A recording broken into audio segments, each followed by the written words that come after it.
Hi, I'm Marion Law, and this is my speech sound disorder reflection.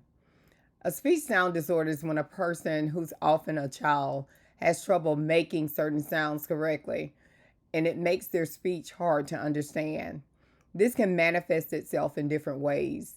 It can be something as simple as them leaving out words or swapping one sound for another. They may even have trouble pronouncing sounds the right way, but this is something other kids their age can usually do.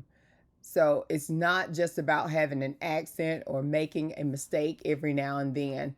A speech sound disorder is something that is more consistent and it can affect how well others understand them. Speech therapy often helps by teaching the child or the individual how to make the sounds correctly by giving them practice and exercises that they can do. Reflecting on the concept of speech sound disorder as an educator has been very enlightening for me because initially I viewed speech sound disorders primarily as an isolated communication challenge that required some sort of intervention beyond what I could typically provide in the classroom. However, that may be or may not be true. I can also assist as a classroom teacher and assisting students with SSDs.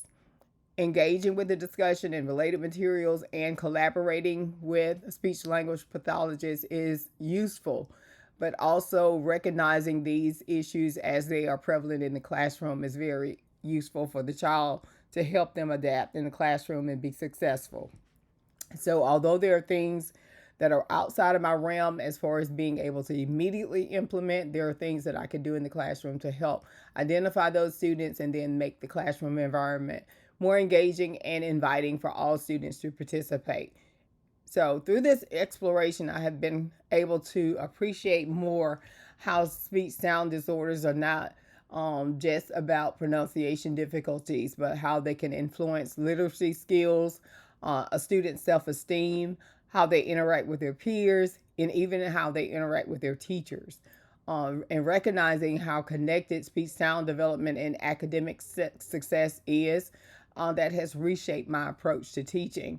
Of course, I have seen the importance of identifying those students early and collaborating with those that are involved in the process. But I want to be able to be more aware and foster, as I said previously, an inclusive learning environment that will help all students, especially students with the SSDs, be successful.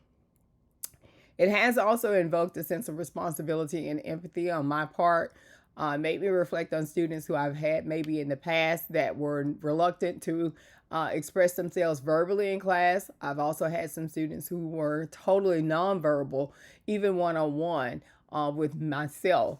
And looking back, that could have been a big factor in why they were really not wanting to express themselves, because students with SSDs don't want to be ridiculed or singled out. So they're more reluctant to participate in class. So realizing this early on could help and provide some strategies and also some information that will help make those students more comfortable in the classroom setting.